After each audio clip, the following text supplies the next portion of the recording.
I think we lost them. Let us wait for them. Yes, I think so. And I have just written them that whether we have lost you or not. I've just started recording. Actually, I asked them to make me host, but I think we have lost them. So where are you from, Zumeira? Okay, let us. Zuhura? Okay, I am from Tanzania. Okay, lovely to meet you. Thank you so much. Love to meet you too as well. And you are also the ambassador for 1 Million Youth Action Challenge? Absolutely. Okay. And so what are your experience on climate change?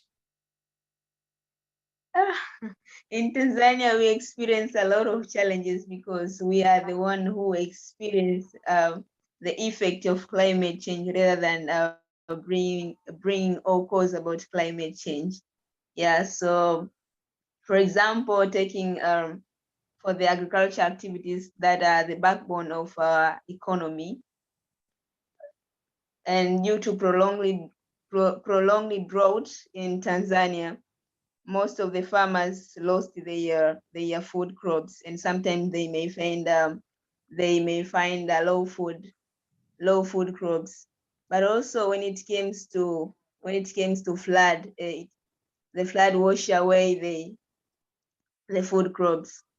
But also we have Mountain Kilimanjaro, which is over past 100 years. 99% of our glacier has been melted down. And we depend on that mountain for our tourist activities. So you can see that the impact of climate change has caused a lot of the problems. But also I have been able to visit coastal region, which is Shinyanga in Tanzania, where most of the people, especially children, instead of going to school very early in the morning, they are going far away to search for water. They are going several miles to search for water since the water is scarce, and that is due to climate change. Yeah, that is what we experience in Tanzania. Yes, exactly. And it is not new. It is not only in Africa, but it is all over the world. Pakistan, India, and many other countries, they are experiencing climate change, uneven effect in the sense of extreme events are occurring frequently. Brazil, for example. And all, but the thing is that what we should be doing for that, like how an individual can take an action to contribute to the negative or to lessen the impact of climate change. And we advocate that we should grow trees, and especially not cut trees. And many of our communities live on trees and the products and services of the trees. And so they need to cut them. So how we can help them? If they don't do that activity, they won't get any living. And as I was explained that in this region where we are having this program, Sierra Leone, the main activity is like 50% of people make their living from charcoal. And if we say that we should stop using charcoal due to climate change, then what will these people do for living? And everyone is having, I think, this problem, even if developed countries and developing countries, or low income, low, medium, or high income countries. Climate change impacts are everywhere, isn't it? And so what would you think on that? What is your proposal? I think for my side, we should continue to advocate for that. People should stop to cutting the trees, but also when they try to cut it, they should cut it, but we should plant more trees rather than deforesting it. So I think for me, first and foremost, advocating is very important. People should understand, yeah, should have to understand why and what it is important to conserve the environment, why it is important to care about climate change and how they can act for that climate change. But also, we should change our behavior.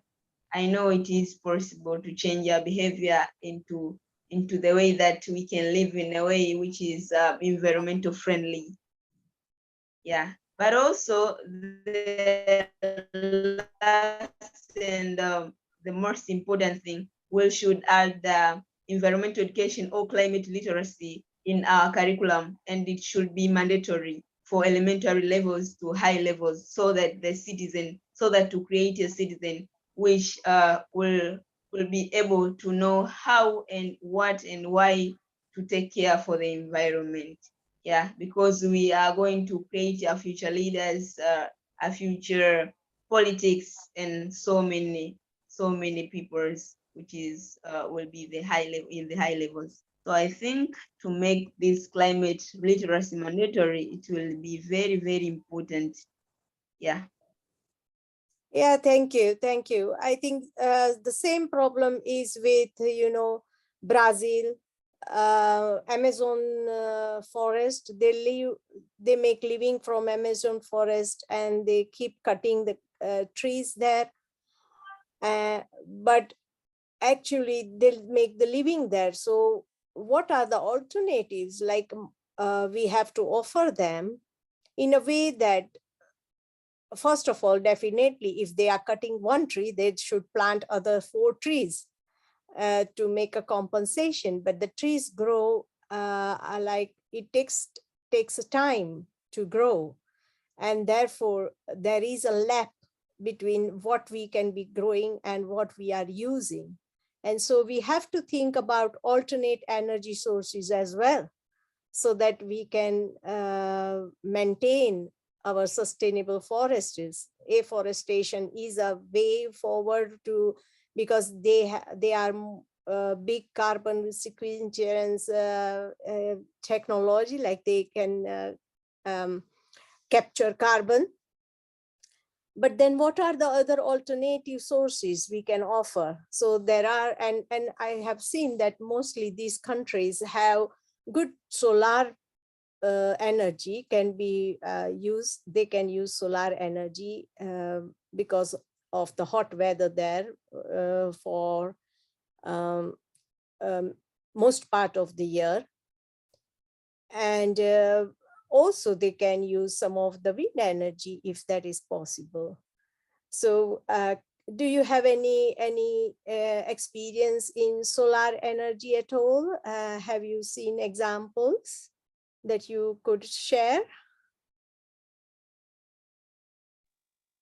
Oh, to me, I have seen the people who are using solar energy for their lifestyles because of lack of electricity, and mostly in the village areas.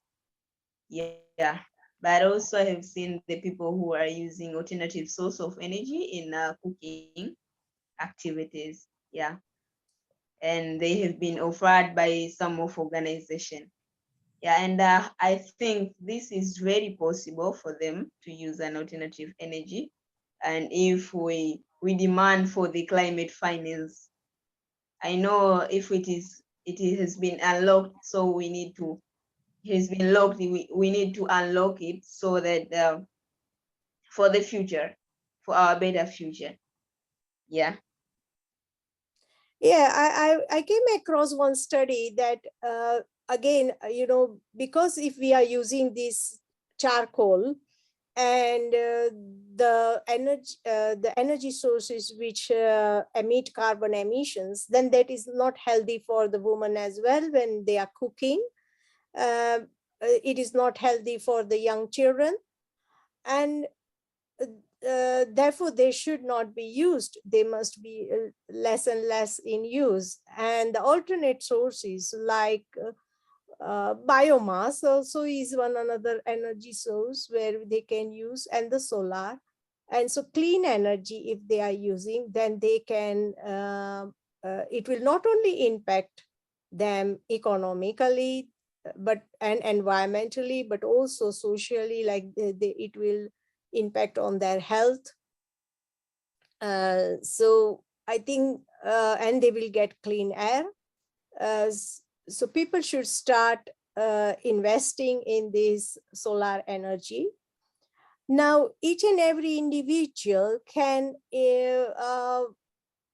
make a difference, and that is very important. If we keep blaming that, well, if the developed countries have made the climate change, they have uh, contributed to climate change and we have not, but that is not going to help. We have to make our individual leadership in clean energy. We should be trying ourselves not to emit energy and make our future change for ourselves. We must transform our future, isn't it? If we keep, Really. yeah. Yeah, I support you because climate change does not come to pick anyone. We'll pick all of us. Yes, so just I think each an individual, for example, like I myself have changed my lifestyle. Though I am living in developed countries, I have changed my lifestyle in, like, not coloring my hair, not buying virgin clothes, and also, while because it is a cold country, I have to keep on my heating um, on all the time, but I try to wear cardigan and so on, where I can use less heating. So, and these all things help me economically as well. They save my money as well, and they help me perform less impact on environment. And it also, by keeping our ventilation and other things properly, you can also live healthy. Now, for short distances, I never use car. So at least for 1.5 miles, I can walk, and therefore I always walk up to at least half a mile or 2 miles. If the distance I have to travel is only under 2 miles, then I will try to walk rather than take my car. And so these small changes also can help, and that keeps me healthy also when I walk, isn't it? So these small changes can help you individually to control your carbon emissions, and collectively it can make immense difference if everyone has embeds these individual sustainable policies within themselves. What do you think? Have you made any changes like that, or have you seen people making changes like this? Yeah, I myself I have been changes. I have been making changes in my lifestyle, starting the way, the way, yes, the way I bought things. Yes, I buy the things that are it is necessary for that time, but also I use energy wisely. Yeah, whenever I wanted to, okay, like I use water wisely, but also I have planted in my area a little garden, which I can even, which I can say that I am eat plant based. Yeah, somehow Yes, that's exactly. the Small changes that I. garden and other things can help us. So I think we have got Kahil back. So things that may not happen to them. Those are this kind of way how we they feel heat now. Also that kind of way the kind of way the world be warm, the kind in warm so right now. So for second we get plenty things for do for let we able for correct that kind of situation also. We still get challenged with network connection. We get a doctor all the way from England. Doctor, can you hear me now? We Yes, are we can sorry, we hear are you. challenged with network connection. We are here. All right. Okay. So we just want you to give us a clear understanding of the climate change situation in the part of the world you are in England. What's the situation of climate change in your country as of now? Oh, thank you, Khalil. Yes, the climate change impact are seen everywhere, even in developed countries or developing countries or low, medium, or high income countries. Not a single part of the world is left without climate change impact. And especially with UK, we have seen that there are warm years now, and sea level is rising definitely, but we have also seen forest getting fire due to the high temperature here. And what we have seen that people actually UK emits 2.5 times emissions compared to what it should do. And therefore, there are a lot of changes in different societal systems. And we are especially trying to target carbon emissions, like reducing carbon emissions by 80% by 2050. So I will stop. You can carry on.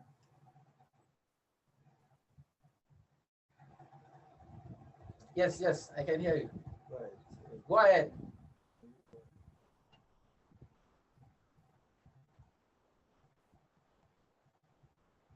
All right, so we also have Ahmed on the call. Hello, Ahmed, can you hear me? Yes, I can hear you. All right. So, of course, you are from Tanzania. Please, we are all in the African region. There are a lot of effects of climate change on the ordinary man in our daily communities. So, what's actually the situation of climate change in your country as we speak, and what are the efforts being put in place to at least mitigate some of the impact on the lives of people in your country? Okay, speaking of Tanzania, mainly I can speak of agriculture activities, which are the backbone of our economy. Yeah, and due to prolonged drought, may result into low food amount, low food crops, but also when it comes to rainfall, it's resulting to flooding, which result into many farmers to lose their crops.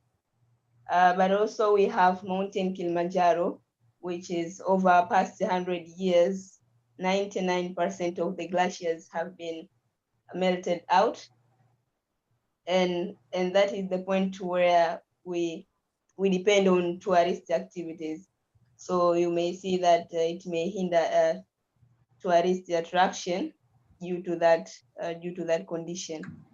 But also I have visited in an area which is coastal region known as Shinyanga, where so many girls and women wake up early in the morning. Instead of going to school on that day, they go and they walk for several miles to search water, since water is scarcity.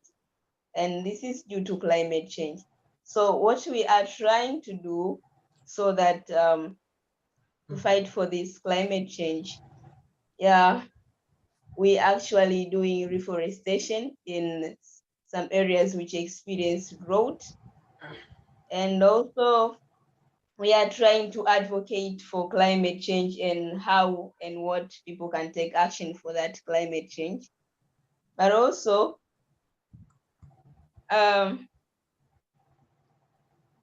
we are doing some online campaigns which also advocate for the climate change and the climate action. But also we are trying to demand for the climate literacy, so that to create a citizen who know about what and how they can take action for the climate change. Yeah.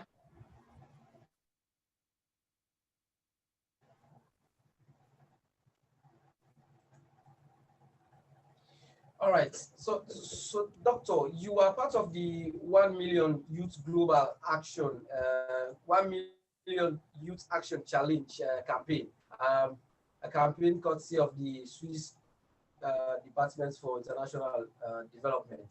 What actually this campaign is all about, and what are some of the activities you are engaged in as part of this campaign to ensure that we are able to control the climate change situation in our countries or in the world?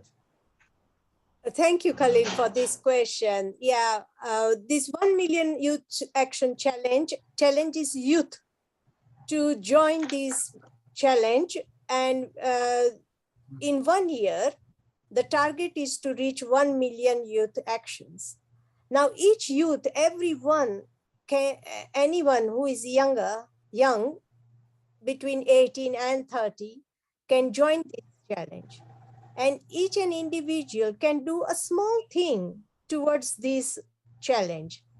It has plenty of different small actions on its website, or it can be just like your own initiative. For example, riding bike every day, not using car at all, or planting trees in your neighborhood, or uh, doing some gardening in your backyard, or maybe just using clean energy, that is electricity, maybe in your vehicles. And likewise, only buying local food, maybe. So if you are doing any sort of these activities, you can become part of this 1 million youth action challenge. And this is just a commitment towards climate change, that we will address climate change. It could be mitigating and adaptation actions, but it makes it clear that each individual can contribute towards this climate change. And what does it happen that when the youth, individual people contribute to this, it also supports the political system which is trying to reduce climate change. And therefore, we need to do these activities. Thank you. All right, thank you very much, Doc. Make a come over to you again, Mr. Abubakar Conte. The climate change situation in our communities, there plenty things that we talk now about the things that we're supposed to do as people. For let we tap this bad thing where they happen in our community, the way they make the kind way out the weather they change now, so we're not favorable. And if we continue this kind of way, plenty things will happen. Waiting for do now. What are the actions that we're supposed to take as communities then following for control this kind of situation, making it not go out of hands? Yeah, thank you very much, Khalil. Of course, the actions the way we take as citizens, for we address the problem of climate change. Now we continue. Not too different from watching other countries in the world don't they embark on. Just like watching doctor just explained in terms of actions, the way individuals they can able to take on their own. They go a long way. You know, it just feel bad like you fall where they lay egg for you every day. You know, one man you get this fall, it lay egg for you every day. You see, this fall you get about quick the best thing like eats the fall. So that I go kill the fall, I pull all the egg and they will sell. That's what we don't do now. We don't this fall don't they lay egg for we enjoy the egg them every day, even though now 1, 2 they come on for the day. We say no, Lord kill the fall and Lord pull all the egg with the inside. Lord kill the fall with the lead, yes. The egg. That's why if you are like way that thick in a bush, you don't watch and pee, you don't deserve you all this while you say no, this that will cut and not go sell and now buy now make boat, now we sell them. So now you don't cut the tick. And that tick you don't cut for the next 30, 40, 50 years, you're not go able to forget that kind of tick again. So that for the next generation, where they come, it means watching that tick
Zuhura, so let us start. Let us talk. So, what are your final message to people, especially for say Tanzania, or maybe, and then later maybe you can speak globally? Okay, my